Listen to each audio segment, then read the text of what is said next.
열왕기상 7장 1절에서부터 열왕기상 7장 1절로부터 12절까지 봅시다. 우리 한 절씩 교독하면서 읽도록 하겠습니다. 솔로몬이 자기의 왕궁을 13년 동안 건축하여 그 전부를 준공하니라. 그가 영하는 망으로 왕궁을 지었으니 길이가 100규빗이요 너희가 50규빗이요 높이가 30규빗이라. 백향목 기둥이 4줄이요 기둥 위에 백향목 들보가 있으며 기둥 위에 있는 들보 45개를 백향목으로 덮었는데 들보는 한 줄에 15이요 또 창이 3줄로 있는데 창과 창이 3층으로 서로 마주대하였고 모든 문과 문설주를 다 큰 나무로 네모지게 만들었는데 창과 창이 3층으로 서로 마주대하였으며 또 기둥을 세워 주랑을 지었으니 길이가 50규빗이요 너희가 30규빗이며 또 기둥 앞에 한 주랑이 있고 또 그 앞에 기둥과 성돌이 있으며 또 심판하기 위하여 보좌의 주량 곧 재판하는 주량을 짓고 온 마루를 백향목으로 덮었고 솔로몬이 거처할 왕국은 그 주랑 뒤 다른 뜰에 있으니 그 양식이 동일하며 솔로몬이 또 그가 장가든 바로의 딸을 위하여 집을 지었는데 이 주랑과 같더라. 이 집들은 안팎을 모두 귀하고 다듬은 돌로 지었으니 크기대로 톱으로 켠 것이라. 그 조속에서 처마까지와 외면에서 큰 뜰에 이르기까지 다 그러하니 그 조석은 귀하고 큰 돌 곧 10규빗이 되는 돌과 8규빗이 되는 돌이라. 그 위에는 크기대로 다듬은 귀한 돌도 있고 백향목도 있으며 그 위에는 다듬은 돌이 3켜와 백향목 두꺼운 한장 켜를 놓았으니 마치 여호와의 성전 안뜰과 주랑에 놓은 것 같더라. 아멘. 솔로몬 하면 굉장히 단편적으로 이해하기가 참 쉬운 것 같습니다. 이건 저부터 일단 그렇게 생각하니까 솔로몬 하면 단편적으로 떠오르는 몇 개의 단어가 제 머리에 이렇게 탁 박히는데, 일단은 솔로몬 하면 지혜, 그 다음에 부, 그 다음에 타락, 잠언 이런 정도입니다. 그래서 솔로몬을 바라보는 시야가 양극단적인 관점으로 나누어질 때가 되게 많은데, 오늘 우리 7장에 보시면 솔로몬이 성전을 몇 년 동안 지었다고 얘기합니까? 13년. 38절, 6장 38절에 보면 성전은 7년. 그러니까 이걸 보고 이제 섣부르게 우리가 그동안 어느 정도 알고 있었던 이제 지식이 동원이 되죠. 이때부터 솔로몬이 뭔가 좀 있었구나. 하나님의 성전은 7년 동안 짓고 지 왕궁은 13년 동안 지어. 이런 배은망덕 이런 식으로 접근하기가 쉬운데, 그렇게 접근하면 이 본문이 주는 의미를 우리가 온전히 이해하기가 어렵습니다. 38절에 보시면 이렇게 나옵니다. 성전 건축이 다 끝났으니 솔로몬이 7년 동안 성전을 건축하였더라 그래요. 그리고 여러분 7장 51절 한번 보십시오. 7장 51절 같이 한번 읽어봅시다. 시작. 솔로몬 왕이 여호와의 성전을 위하여 만드는 모든 일을 마친지라. 뭡니까? 여기도 마쳤다 그러고 여기도 건축이 다 끝났다. 이게 뭐냐면 지금 열왕기 기자는 의도가 있는 거예요. 의도. 우리가 보통 성경을 이해하고 볼 때 이렇게 이해하기가 쉬워요. 시간의 흐름대로. 그런데 시간의 흐름대로 기록한 것이 아니에요. 열왕기를 쓴 사람이 의도적인 목적을 가지고 성전 건축이 다 마치지 않았음에도 불구하고 일단 마쳤다고 가정하고 솔로몬 궁전의 여러 가지 설계와 양식을 중간에 이렇게 삽입한 겁니다. 그건 의도가 있는 거예요. 의도. 첫 번째 의도가 뭐냐면, 여러분 이제 집에 가셔서 역대상 28장에 보시면 다윗이 이렇게 얘기해요. 솔로몬에게. 솔로몬 들어, 나 있잖아. 하나님 나에게 영감을 주셨다. 그래서 왕궁뿐만 아니라 성전도 하나님 나에게 양식을 다 보여주셨어. 그런 구절이 나옵니다. 집에 가서 한번 읽어보십시오. 역대상 28장 전체가 그런 내용입니다. 이게 무슨 얘기를 하고 싶냐면, 하나님의 성전뿐만 아니라 솔로몬의 왕궁도 하나님의 계획과 양식 가운데 있다는 것을 의도적으로 알리기 위함입니다. 그렇지 않으면 후대에 있는 사람들이 오해해요. 이놈 봐라. 하나님의 성전은 7년 동안 짓고 자기의 왕궁은 13년 동안 지어, 이런 이야기가 나올 수 있기에 솔로몬의 왕궁도 하나님의 성전과 마찬가지로 하나님의 계획과 경륜과 섭리 가운데 있음을 의도적으로 후대에 알리기 위해 시간 순으로 기록한 것이 아니라 중간에 이 기사를 삽입한 것이다.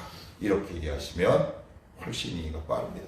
그러면 두 번째, 왜 이렇게 의도적으로 시간 순으로 기록하지 않고 솔로몬 왕궁의 건축 기사를 중간에 넣었을까요? 이유가 있어요. 이유가 있습니다. 이게 되게 중요합니다. 한번 보십시오. 하나님의 성전은 7년입니다. 그런데 그 솔로몬 성전, 하나님 성전을 우리가 쭉 6, 7 이렇게 보면 반복되는 동사가 뭐냐면 양식대로, 식양대로입니다. 그러니까 솔로몬 성전은 하나님의 방식대로 지은 거예요. 그러니까 하나님의 방식으로 교회를 세워가고 자기의 삶을 세워가고, 그리고 하나님의 성전을 이렇게 짓게 딱 되니까 하나님께서 솔로몬에게 주시는 선물이 있다라고 지금 이 편집자는 이야기를 하고 있는 겁니다. 좀 더 쉽게 얘기하면, 너 내 일에 내 말씀대로 너의 삶의 모든 것을 거쳐 투자했니? 그러면 내가 너의 남은 삶도 책임지마 라는 의도적인 목적을 가지고 이 기록을 중간에 넣기 시작한 겁니다. 솔로몬이 혹시 손해봤습니까? 솔로몬은 자기가 갖고 있는 거의 모든 전 재산을 들여 하나님의 성전을 짓기 시작합니다. 비록 우리가 생각한 크기만큼 그렇게 크진 않지만 그 안에 구석구석 보면 여러 가지 다양한 보석과 귀한 건축 자재들이 굉장히 많이 들어갑니다. 그래서 우리는 이렇게 생각하기가 쉬워요. 하나님 나라를 위해서는 여러 가지 애쓰고 힘쓰고 대가를 치러야 할 것들이 너무 많은데, 그렇다면 내 인생은 뭐가 됩니까? 라고 우리는 하나님 앞에 물을 수 있어요. 그런데 오늘 말씀에 보면 솔로몬이 살아야 할 이 솔로몬 왕궁은 13년 동안, 그리고 어떻게 보면 솔로몬 성전보다 더 크고 화려합니다. 당연하죠.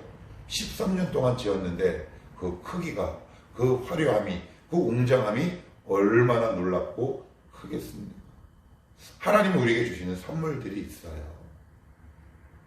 우리가 선택해야 될 삶의 우선순위가 있고요.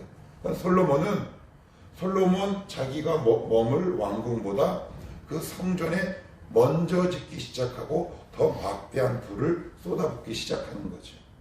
제가 예를 한번 들어보면, 시간 관계상 찾아보진 않을게요. 원래 제 원고에는 찾아봅시다 라고 적었는데, 우리가 주일 예배 때 제가 여러분들에게 드린 말씀 가운데 민수기 36장 보시면 이스라엘 공동체는 하나님의 기업이라는 독특한 제도가 있습니다. 이건 뭐냐? 각 12지파에게 하나님이 균등하게, 여기서 균등은 그 지파에 걸맞게 라는 뜻입니다. 땅의 크기가 똑같다는 의미가 아니라 이제 땅을 배분합니다. 그런데 어떤 사람에게 배분하느냐? 아들, 남자에게 배분합니다. 그런데 한 지파가, 그게 누구냐 하면,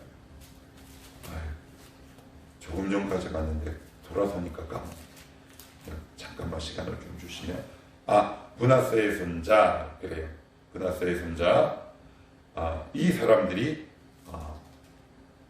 아들이 없어요. 그러면 무슨 문제가 발생하느냐?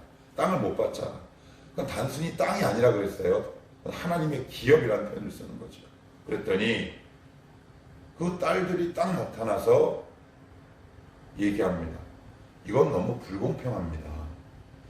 우리에게도 동일하게 남자들에게서 받을 수 있는 땅, 기업을 주십시오 라고 해가지고 하나님 앞에 여쭙더니 하나님이 그 얘기를 이렇게 들으시고는 이렇게 얘기합니다. 그들의 말이 옳다. 단 그 여자들은 다른 지파로 시집갈 수 없다. 왜? 땅을 받고 다른 지파로 시집을 가면 다른 지파의 땅이 더 커질 거 아니에요. 그래서 다 너희들은 땅을 주는데 너희 같은 지파에게만 시집을 가라. 이렇게 얘기합니다. 그랬더니 그 얘기를 들은 그 딸들이 오케이 그래요. 그러면 이스라엘은 몇 개 지파입니까? 12지파죠. 12지파입니다. 그러면 선택과 옵션이 몇 개 지파가 없어진 겁니까? 11개. 자기 지파에게만 시집갈 수 있기 때문에. 그런데 민수기에는 이런 동사가 남아 있습니다. 그들의 기업이 그대로 남아 있었다. 그 딸들은 하나님의 기업 믿음의 유산을 위해 나머지 11개 지파로 시집가는 걸 포기해버려요. 그 대신에 하나님의 기업을 지킵니다. 성도라는 정체성, 그리스도인이라는 정체성, 내가 하나님의 백성이라는 정체성이 어디에 있을까요? 우리는 수많은 선택과 결단의 기로에 섭니다. 이익이냐 신앙이냐 물질이냐 은혜냐, 수많은 선택의 기로에 서 있어요. 저 같으면 그렇게 안 해요. 어떻게 할 것 같아요? 그러면 안 받고요, 저 다른 11개 지파 제 마음에 드는 눈 맞아서 결혼할 거예요. 이게 더 훨씬 더 이익이 되지 않겠습니까? 그까짓 하나님의 땅 그 기업이 뭡니까? 사실 받는다고 해서 자기에게 돌아갈 것도 아니에요.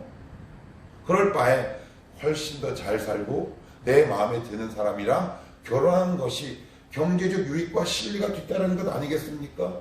그런데 그들은 11개 지파를 선택할 수 있는 그 옵션을 포기하고 같은 므낫세 지파에게만 시집가는 믿음의 결단을 내립니다. 앞으로 여러분들 수많은 결단이 있을 거예요. 하나님의 은혜냐, 하나님의 말씀이냐, 믿음이냐, 아니면 경제적 유익이냐, 실리냐, 그 앞에서 여러분은 어떤 결단을 하시겠습니까? 그런데 오늘 우리가 읽은 이 솔로몬 이 7장은 우리가 주신 메시지가 있는 거예요. 얘들아, 나의 설계와 나의 양식대로 너희들의 삶을 이루어나가기를 힘쓴다면 너희는 결코 손해보는 삶을 살아가지 않을 것이다. 그래서 솔로몬이 손해봤습니까? 하나님이 솔로몬에게 빈궁한 삶을 허락하셨나요? 오히려 하나님의 성전보다 더 크고 화려한 집을 허락하셨어요. 이게 바로 열왕기상 기자가 이렇게 편집한 본래적 의미가 담겨 있는 겁니다. 그래서 여러분, 하나님의 말씀으로 여러분의 인생을 짓기 시작하십시오. 그럴 때 하나님이 우리의 삶을 책임지시고 손해보지 않게 하십니다. 그래서 그의 마음을 알았는지 솔로몬은 그 자기 집을 질 때 이렇게 성경은 기록합니다. 9절 한번 봅시다. 9절입니다. 9절, 10절.